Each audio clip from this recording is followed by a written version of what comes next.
Good afternoon, folks. This is Deb, and this is your short take. Today, I had planned a video on the economy, but you know what? Today, we're going to talk about the murder of Charlie Kirk, a right-wing influencer, okay?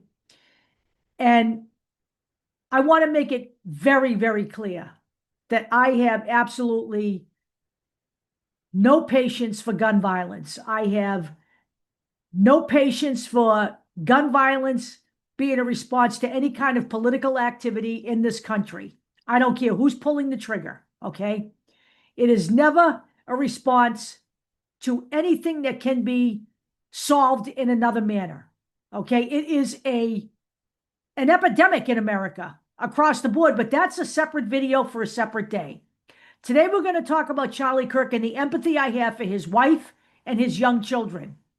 But I have a very hard time having empathy for Charlie Kirk. And I'm going to be brutally honest about this man, okay? We're going to talk about exactly who Charlie Kirk is, all right? Let's talk about, number one, his position on guns. This was spoken on April 5th, 2023, at the Salt Lake City campus of the Awakened Church during a Turning Points USA faith event. I'm going to quote here. I think it's worth it. I think it's worth it to have a cost of, unfortunately, some gun deaths every single year so that we can have the Second Amendment to protect our other God-given rights. End quote. Well, I wonder if Charlie Kirk knew when he spoke those words that he might be the victim of that gun violence. Okay? His statement on that day was actually much deeper than that. All of that will be inside the description of this video. You can access everything I have on this video within that, every single link, okay? He's a man who demonized the word empathy, saying it's a made-up New Age term that does a lot of damage, okay? He told his listeners that, quote, toxic empathy can be used as an unclean spirit to destabilize the church. He claimed he was a Christian, okay? But he said, and I quote, I really try to have some Christ-like compassion. I do. He was saying this about immigrants, okay? And then he went on to say, they don't speak any English? Yeah, I'm sorry. End quote. Some of his other greatest hits, okay?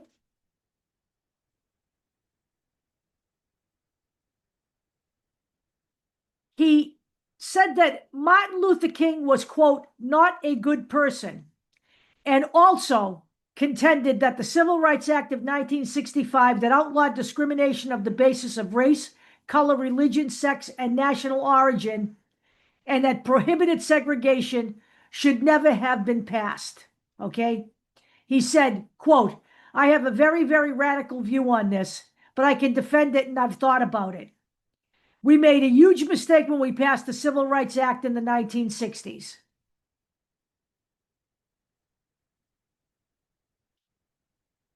Now, moments before he was shot, okay,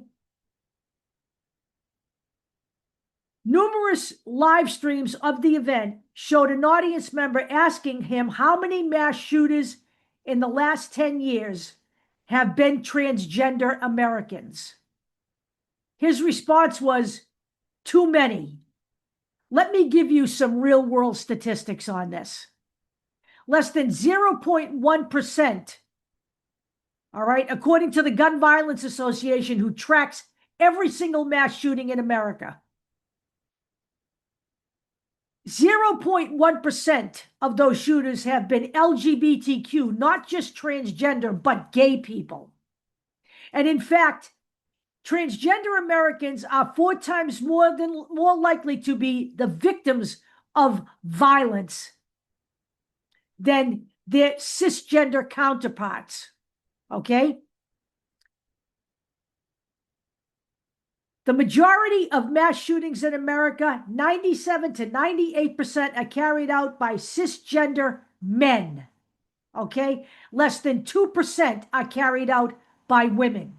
So let's get the statistics straight on gun violence in America, because Charlie Kirk, on top of everything else, was a liar. And by the way, was a demonizer of the LGBTQ plus community on a routine basis. Okay?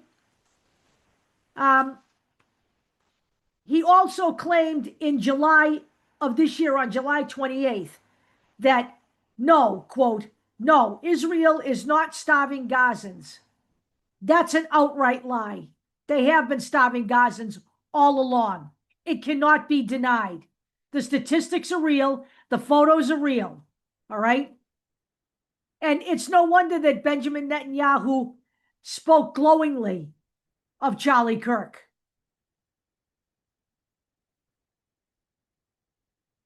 He also promoted several conspiracy theories.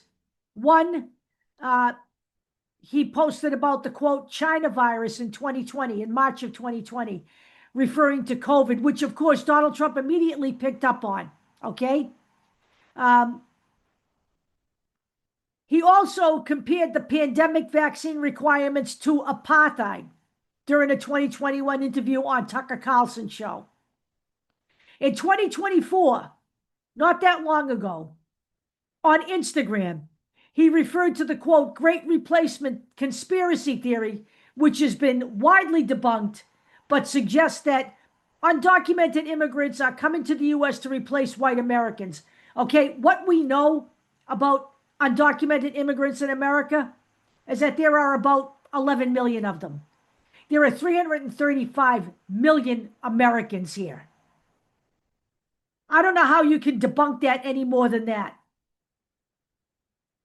So let's talk here, okay?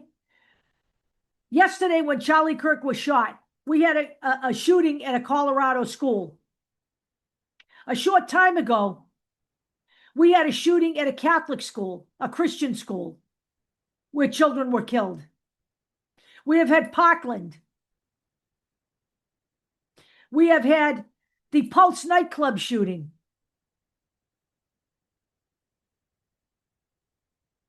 We had Columbine.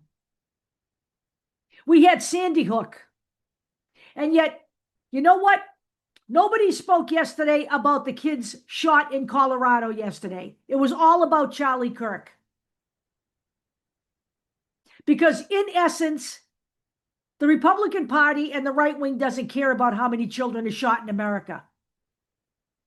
They cared about Charlie Kirk because he was one of them. He espoused their lack of virtue. Now, I'm going to tell you something. I have just read that they are flying Charlie Kirk's body on Air Force Two, a man who's not in the government. And that Donald Trump is ordering flags to be flown at half-staff, a president who did not want to fly the flag at half-staff for Jimmy Carter, who was a president of the United States. A man who did not mention the murder of Melissa Hortman and other Democratic legislators in Minnesota. But Mike Lee mentioned them. He posted a picture of the shooter and posted the words, "Nightmare on Wall Street." You know, insinuating that the shooter had something to do with Tim Walz, which he did not have anything to do with Tim Walz. So anytime the Republican Party wants to claim the moral high ground in America, they can shut the fuck up. Because they are not even close to being able to claim the moral high ground here. And I do indeed feel a great deal of empathy for his young sons and his wife. But Charlie Kirk was not, you know, the man that even Gavin Newsom professed that he was. Gavin Newsom, who made Charlie Kirk the first guest on his very first podcast and commiserated with him over transgender people not being able to play sports in America. And this is one of the reasons, by the way, I don't trust Gavin Newsom as president of the United States. Now, I support what Gavin Newsom is doing to prevent the gerrymandering of the 2026 midterms, and I have donated $100 to that cause. But Gavin Newsom will not be who I vote for in the primaries. If Gavin Newsom is the last man standing on the ballot, I will indeed vote for him because guess what? There are no good Republicans. And Charlie Kirk has spent the better part of his adult life traveling across this nation on college campuses, indoctrinating young people into his particular brand of poison. And that is all I'm going to say on this. No, I do not like what happened to Charlie Kirk. That should happen to no one in America. But to expect me to feel empathy for Charlie Kirk is a bridge too far. I will talk to you all later.